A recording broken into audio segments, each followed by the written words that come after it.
Welcome back to She Can, where we interview women and girls from all over the world to hear their stories. We interview women and girls who lead with their stories, and I'm so excited and honored to talk to Esabella Strickland today. Esabella, welcome to She Can. You're a multi-award-winning filmmaker, screenwriter, producer, and published author, as well as an acclaimed actress, media host, artist, and Gen Z influencer. You are a really passionate advocate for neurodiversity and anti-bullying, and you really express that through all your artistic endeavors. You're a mentor at Etra Girls, Ilana Raya's venture. She's also a She Can mentor. That's how I found you. So a big shout out to Etra Girls, who do an incredible job in mentoring girls between the ages of 13 and 18. You mentor others on ADHD in girls. You've been advocating a lot. And so I would love for you to start, Esabella, by telling us a bit about your journey. How did you get to where you are today? I think you're 19 years old, right? And you come from Vancouver, BC. And so tell us a bit more about yourself. Well, I've lived in Vancouver my entire life, and I went to public school originally. There I got bullied, and at the time I didn't realize it was bullying, which most young kids don't realize. They just know the negative feeling that is involved with that. I moved to a private school that specialized in neurodivergencies, and there I found people who were like me, people who were bullied, and they don't tolerate bullying. And there I felt it felt so right. It felt normal. And that feeling of chaos that I had when I was younger felt, I don't know, it just disappeared. And it felt like something was missing. So instead of creating chaos, I tried to, accept it for what it was and accept who I was. Knowing that I had ADHD and dyslexia, and knowing that I was different, but different is good, weird is good. That's how we get all of the inventions that we have nowadays. People who thought differently, people who wanted more in life than just what was given and what was the basic of everything. So being creative helped me be comfortable with who I was. And at first, I tried everything. I tried ballet, gymnastics, tap dancing, which I did for a really long time. And then I got into filmmaking. And after that, it gave me a whole new view and a whole new world of how creativity can be shown. It can be shown visually through art, through painting, through crochet, through knitting, anything you feel that is an outlet for your emotion. And art nowadays is being jeopardized with the uprise of AI, and I don't know, it feels less human. And being creative is human. Being creative is different. So it's a bit scary for me to see that, but I hope I can advocate for those who want to be creative and who feel different.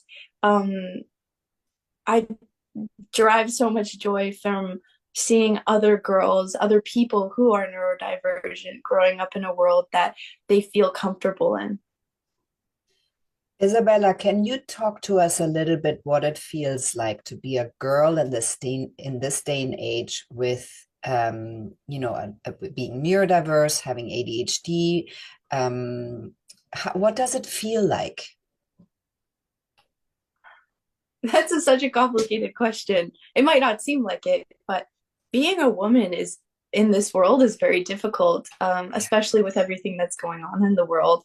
And I am terrified to, in the future, if it happens, to have a child who's a girl and growing up in a world that isn't suited for her, that no matter what is pushed against her, much like me, much like probably how my parents feel.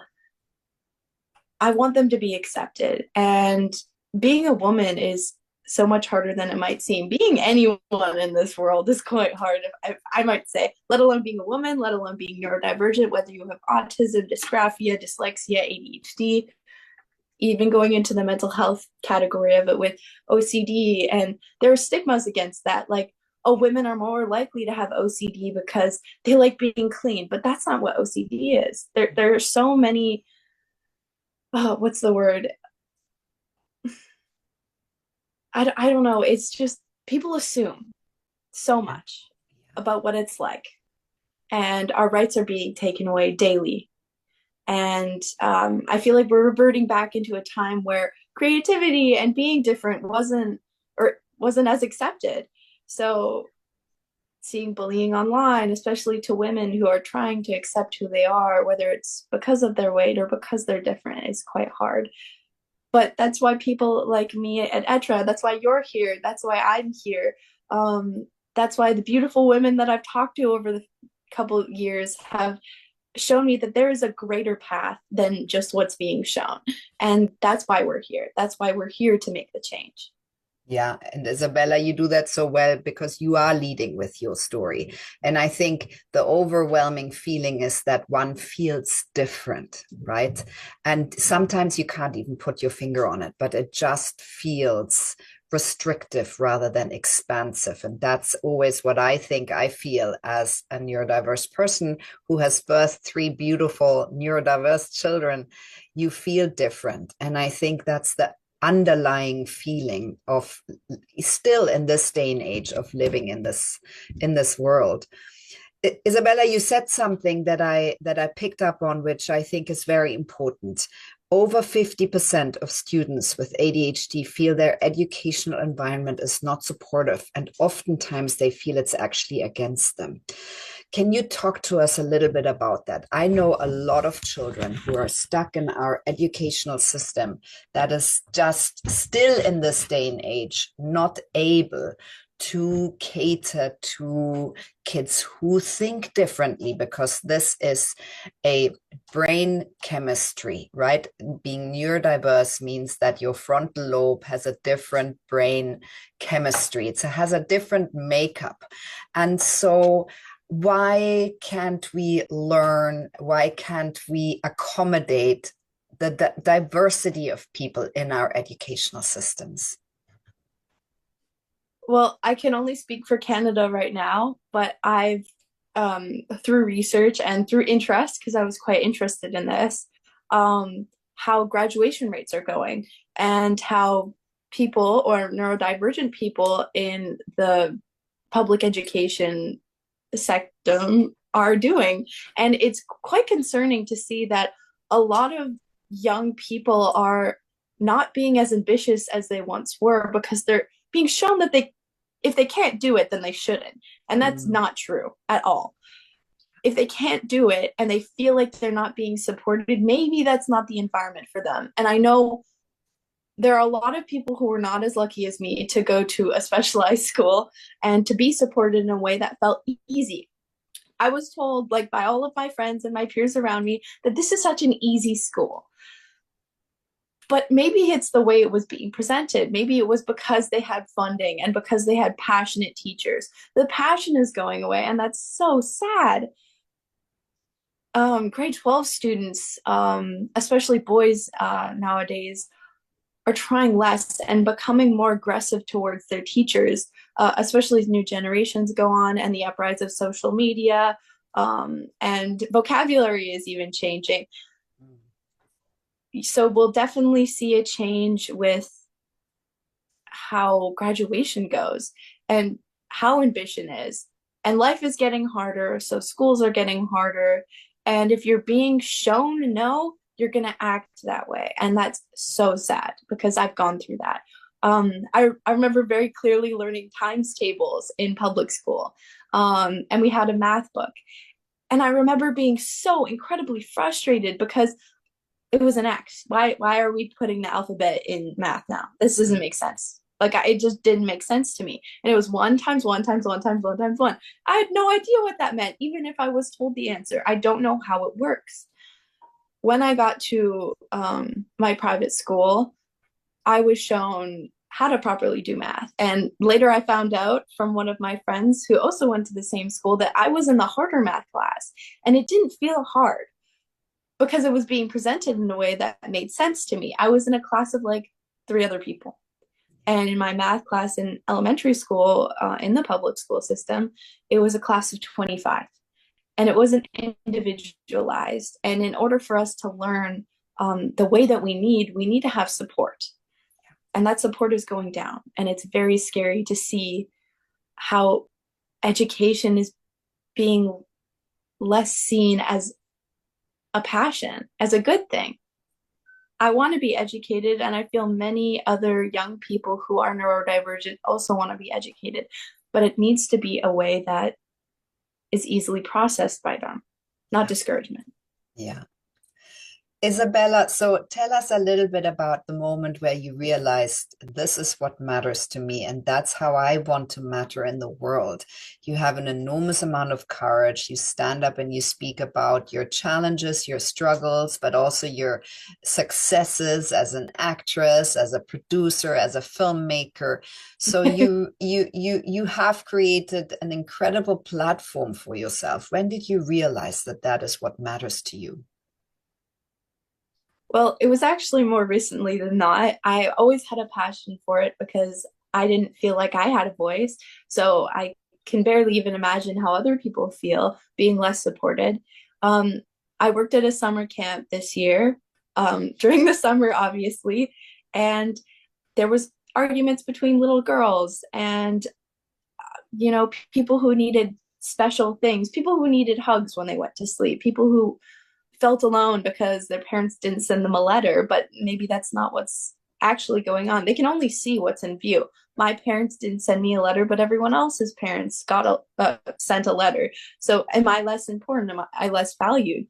And I realized every single kid sees things differently, sees things, from their own perspective. So you need to guide them in a way that makes them understand. I could have just left it. All of the other camp counselors could have just left it and been like, yeah, sorry, like this is how it is. But my friend and I made the letter fairy, like a little fairy who would write them letters if their parents didn't send them any. And I realized that's what my advocacy should be. It should be for the people who have people in their lives. So the kids who have people in their lives who aren't getting the attention can get it from other people, like the letter fairy. And I want to be that letter fairy for people. I want to advocate so this can go on for a long time. So for maybe the little girl that I've talked to who is being bullied in school or doesn't feel like they're fitting in, has an outlet to talk to me about. And in the future, hopefully that can go on where she finds another little girl who feels different and who's being bullied, and it can go on. And that's how life is being supported. That's how we support, humanity. We're there for each other. We are not fighting against each other. So I want to be a letter fairy for people if they feel alone. Isabella, you find real purpose in supporting others. What about your acting career? Talk to us about that. You've done a movie in 2023, Sight, which looks amazing. Tell us a little bit about that journey. How do you fit all these things into your life? What's most important to you right now? Where are your priorities? Well, that was hard to figure out because I like trying as hard as I can in everything I can. And obviously, eventually, I'll get burnt out. Right now, I'm in school for 2D animation, and that has been hard. So I did have to drop acting for the time that I've been in school. And also last year when I went on an abroad trip doing university on a sailboat, and that made me learn a lot about how this life works. So acting as a kid is much different than acting when you're older. When you're 11, 12, 13, TV acting should come naturally and normally because it's like playing in a way. You're playing a different character, you're playing a princess, you're playing a girl in school. It feels right. But as you get older, casting agents become more harsh on what those boundaries should be because they can just cast someone older to play a teenager. So it was very hard for me to find jobs when I was 13, 14, 15, 16 and onwards because I was a teenager because they have to pay more and they have to pay for education when you're on set. And they could just get someone older to do it who looks younger. And that's an easy way of skipping it, but it's really hard to find a job in a judgmental community like this. One of my very first, I know I've mentioned this in another interview, but one of my very first experiences with TV acting was a cattle call. And if you don't know what a cattle call is, it's when they get a bunch of people who look exactly the same to do the same thing so that they can find the right features. So I'm in a room with a bunch of brown-haired 12-year-old girls, or even dirty blonde, and we're all like lined up, and I was like, is this what acting is? I'm never going to fit in here. I'm never going to make my place if there's so many people who can do and be exactly like me. If that's what they're looking for, then sure. But being unique in this industry is also really important. With the developments of casting people who are neurodivergent, who have physical disabilities, to represent those in TV, because representation is a big thing in media right now that is being changed. It used to be overlooked because of who the demographic was being catered for, but now it's a lot different. Like recently I got or before I stopped acting for the meantime, I got access to a role of an autistic girl. And I didn't feel comfortable playing that role because I know I'm not autistic and I don't know that experience. And no matter how hard that I could have tried, I wouldn't be representing that. And I know I did play a blind girl in Sight, but that was for a story. That was for something that truly did happen. And I was so blessed to play Maria because I got such an amazing feeling of being part of that cast and crew, trying to replicate what it was like to be in the time where they were finding out how you can revive sight. And sight being a sense is so important, especially to creativity, especially to people who need a job or who feel life in a different way. But for those who have sight taken away from them, they need to be supported and shown that it's not just your identity, is not just your sight. It's who you are. It's how you feel, how you react with the world around you.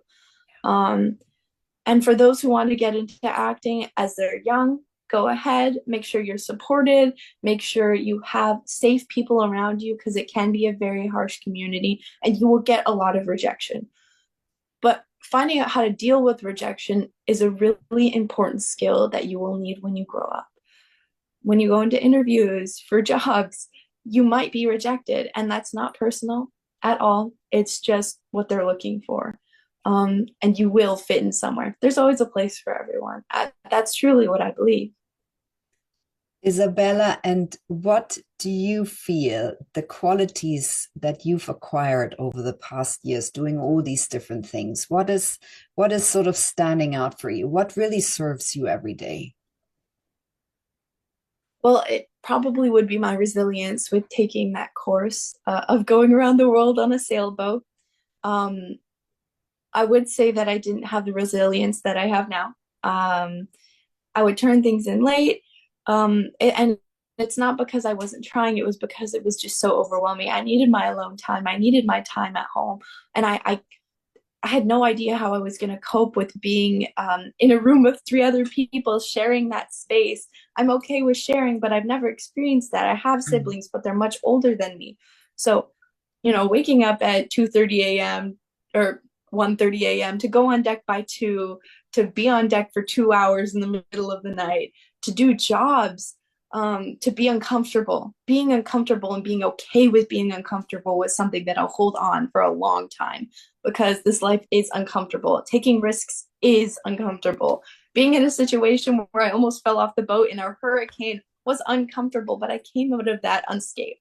I had a community behind me, people who literally caught me so I wouldn't fall, made me feel at home, and that will forever be a part of my life. That will be a home for me. I have my tribe in those people all around the world. Some people are from Australia, some people are from Germany, a lot of people are from Canada, and I know my home is all over the world. So I would say the resilience and being open to meeting people. It's very hard, I'm realizing, as you get older and as a neurodivergent adult, to go out and meet people unless you're in school or you're in work. it's kind of hard in a situation in my head where I'm thinking if I'm older and I don't really have any more friends, I can't go to a coffee shop and be like, hey, do you want to be my friend? Because that's not socially acceptable anymore. Yeah. And I I don't want that to be the norm for the world. I don't want people to feel like they're alone and to leave this life alone. So opening those doors is really important for me. So yes, probably the resilience and realizing that it's really important to make connections. I love what you said about this overcoming your fear and that purpose and uncomfortableness was something that you take forwards into your life because it's so true. We do not sit with the uncomfortable anymore. We get distracted all the time with social media and everything that is sort of coming towards us in our lives, which is massive. There's so much information at any one time. And I feel we lost that ability to sit with the uncomfortable. And therefore, we are less resilient. Isabella, so what tips would you give other neurodiverse girls, young girls? What would you tell your younger self? That what would I tell my younger self? I actually think of that quite a lot. When I feel uncomfortable, I think of my like kid self and comforting her and telling her what she would probably need to hear in that moment. But being scared and being uncomfortable and being tired, yes, you can be tired. Trying is the most important thing. And even if you feel hopeless, finding a community that can support you. We can't go through this life alone. That's not how we're built as in humanity. And especially being neurodivergent, because the stigma is that being neurodivergent means that you can get distracted super easily. Mm. And that is true, but it's not necessarily the only factor. Um, Especially women who are neurodivergent have trouble making social connections, have trouble presenting, presentations, have trouble grasping certain concepts, but have a great time grasping other concepts, going into hyperfocus, which is something that I did this weekend crocheting. Being creative and finding an outlet is just something that I had when I was younger to keep going. And I don't know where I would be if I didn't have my art or drawing or YouTube, even because I really like YouTube. Just finding something that makes you feel at home, but not necessarily that distracts you from reality. Feeling okay with who you are. And I would probably tell my younger self to be okay with who you are in the moment, how you look, even how you operate in the world. Stop thinking about that awkward moment you had the other day with someone in your class or even with your parents, because they've probably forgotten by now and they're probably not thinking about it. And even if it gets brought up, treat it with kindness. I remember feeling awkward about something that I've done, and you can make a joke about it, and no one can make fun of you if you're also laughing along with them. And if it's truly a mean joke, then that is on them. That is something that they are dealing with, and it is not about you. Yeah, I think that was very powerful. Isabella, so what are your plans, your goals? What are you concentrating on? What do you feel is up for you for the next years? Whew. Well, I want to finish my school. It goes on for a full year. It's an intensive, and I'm just heading into term 3 in 2 days. I love my community. I'm very happy for that. And I'm sure I'll have these connections for a very long time. Hopefully, I can get the second book published that I have about supporting neurodivergent girls and a story about that because I did not like reading. And hopefully, we can publish it with the dyslexic font to help diversity and help improve the feeling and empowerment of girls who want to read. I hated reading, so I know I would have wanted this. And even probably helping with the film that I'm being a part of, that I wrote and I'm producing. Hopefully, that can get edited and published by next year. That would be super cool. That'd be awesome. I'm very excited for that if you can't tell. Um, Hopefully, that I can get a job in animation, find a community with that. And if I really like that, I'll stick with that. I can do acting on the side. And even my ultimate and main goal, because I love biology, I love sciences, If I didn't have the opportunities that I had when I was younger, I probably wouldn't be searching for this job. But I want to be a medical medical animator or a medical sketch artist because it's a really important development in the medical industry for us to have visuals for patients, parents, kids who are going through struggles with their health and need that visual support. Sometimes I know I can't be told or read how to do certain things. So having a visual really helps me. And I want to be a part of that because the medical industry is changing day by day as new discoveries are made. And it was so perfect finding that job because it showed creativity and it also showed the medical industry and biology in one. And those are two of my most close to heart passions. Which I love. Isabella, I feel you need to expand a little bit on your process of writing and producing. We haven't spoken about that yet. What is that process like, and what does it mean to you to tell Well, stories? yeah, I sometimes I just take from my own life. Sometimes I have a dream and I write it down. Um, Sometimes I just want an outlet, so I'll write poetry, or I'll write exactly how I feel, and that's not to be shown to anyone. It's just for myself. And even when I couldn't write, when I was writing my book, my dad was scribing. He helped me write it. I would tell him what's going on. I'll tell him, and she said, and he said, and I was learning about deliveries in school at the time. So that really helped with the development of my book. And it went through multiple rounds of editing because I'm a kid and I don't know how to write a book. But I did. And that was because I had a community to support me. I had my dad and my mom helped me with my creativity and the outlets for that. But writing became a very tough process when I needed to start doing it by myself, especially as I got into the film industry. Writing in film and scripts are so much different than writing a book. And that's why those adaptations take a very long time. So I learned the fundamentals in my Young Movie Makers Academy camp that I went to. And I kind of took that and went along with it and started writing. And at the time, my dad was getting me into horror. So I took that as a passion and I wrote horror. And I did research, and understanding things was so important to me, much like many neurodivergent people. You need to understand how it works.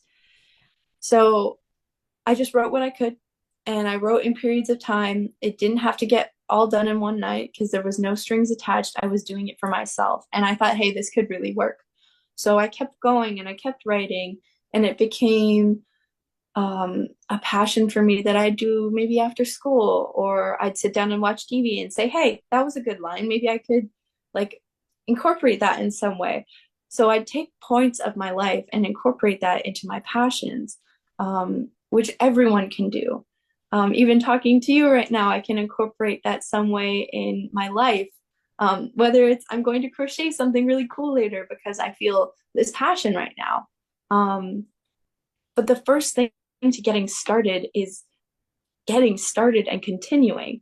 Getting started is the easy part. Continuing and finishing the project is the hard part. I have so many unfinished projects in my room right now, but I know I'll come back to them if I can. And if I don't feel like I can, or if I don't have time, or if I need to do self-care, which is very important when you're younger, because that's a habit that you need to build up.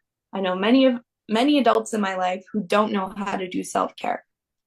And self-care doesn't mean sitting in front of the TV. It means doing something that actually is beneficial to yourself, whether it's, writing in a journal, drawing in a journal, finding an outlet, playing video games sometimes really helps, especially math and puzzle ones. I love puzzle games, but finding that outlet and feeling who you are is really important. And feeling who I was and feeling comfortable got me to write. When I was younger, I was also told that I wouldn't be able to write or read.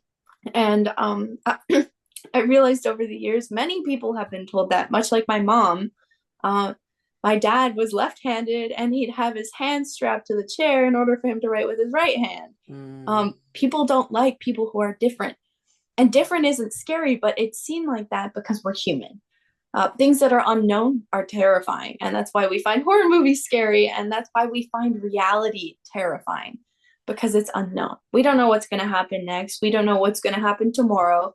We could be gone tomorrow. And that's why taking the moment and reflecting with what you've got is so important. I'm grateful for what I have. I'm grateful that I have a cat. I'm grateful that I had the ability to go through life and express myself the way that I wanted to, having supportive parents, having a supportive family even. And many people don't have that. And reflecting and thinking about if I was put in a position where I didn't have these outlets, I have no idea where I would be. I probably wouldn't have been able to get through school, if I'm being completely honest. I would have failed. I was failing 6th grade. And I think in 11th grade, I realized how important it was that I did well. So I applied myself as much as I could, and I got it done. And I overcame that feeling of it's uncomfortable, so I don't want to do it. And that's something that a lot of ADHD and neurodivergent people feel is, if I don't want to do it, I'm not going to do it. And I'm stuck in the moment where even if I try, nothing can make me do it. And I've gained ways of avoiding that or embracing it even. If I feel uncomfortable, the moment will pass. It'll be done soon, or even it'll be done in a couple months, like school. You can enjoy it day by day, every moment. And I think something that drives me a lot is showing the people who told me that I couldn't. And it's not about those people, but I think it's pretty fun to be like, hey, I can read now. And, I also wrote a book. So, because I was told that I couldn't, and they were wrong. Not everything you're told is right in this world, especially when people are projecting their own ideologies onto you, that whether it's like, you're not good at school, you're not a good dancer, you're not good at art. No one can be bad at art unless you're really not trying. Art is subjective. I can find an 8-year-old's art beautiful. I can find a 90-year-old's art beautiful because they have a passion for it. And that in itself is beautiful. It's just finding who you are is really important, and finding what drives you. Yeah. And talking about it, Esabella, which is what you do, you show and give others permission to go to those places. You show that you can be neurodiverse and dyslexic, and you can write a book, and you can write screenplays, and you can produce them, and you can act, and you can crochet, and you can have all these creative outlets that make you who you are, that are your coping mechanisms, that make you whole, and you give other people permission to do the same thing when you talk about it, when you lean into the ways that you found were working for you, you lean into the uncomfortableness. And I remember very well when my oldest child was told at the age of 4 that he won't ever make it through school because he was neurodiverse, because he was different, because he couldn't sit on a chair all day long, from 9 in the morning until 3 in the afternoon. And because he was not in the normal sort of, whatever normal is, stream of children learning how to read in the normal time. And in the end, at 18, he graduated with really good marks. He's in a university now that he loves. And, those are things we give each other permission by showing and telling the stories and leaning into those, into our narratives, and giving permissions for others to emulate that and to have hope in that, to feel less alone. And so I'm very grateful that you do that with your life. Thank you. I did want to say that I don't know if it's for myself or for the people out there, but a really important thing is to remember you are what you project that you are. If you tell yourself, I am good, then you will be good. If you reflect and think, wow, maybe I shouldn't have done that, or maybe I shouldn't have said that, you can come back from that and apologize and explain where you were coming from. It's all about emotion, but remembering that you are good. You are doing fine. You are okay. You've done the best that you could. And the next thing that you can do is what you can do in the next moment, what you can do in the next day. If you need a break tomorrow, that is okay. But as long as you go back to reality and remember that time moves quicker than you might think. And I'm realizing that as I get older, the older you get, time moves quicker. And remembering to stay in the moment and remembering to tell yourself that you are good and you are okay. Isabella, so what would you like our listeners to take away from your story? Probably a message that had come out for me that I hadn't really thought about that is being comfortable with the uncomfortable. And Mm. I believe I've heard that before, whether it was on social media or not, or I read it in a book. Being comfortable with your uncomfortability is such a good skill to have. Whether something isn't going right, taking a step back and knowing what's going wrong is really important. I know I have my freak out moments, as most neurodivergent people do, whether you're a mom or a kid doing math or you're in work and a project didn't go well. Taking a step back and realizing what's going wrong here and how can we benefit the people around me are really important. Um, and being comfortable with yourself. I realized that I wasn't comfortable with how I looked many years ago, but I just want that back now. And then I think about, oh, maybe I'm in my 20s or 30s thinking the same thing about this moment. So staying in the moment, being okay with the uncomfortable and being okay with who you are and how you operate in this world. Whether people can tell that you're different with how you look or how you act, that doesn't matter. It's who you are. Isabella, I'm so inspired by your story about your passionate and inspired action for being a connector, a supporter, an advocate.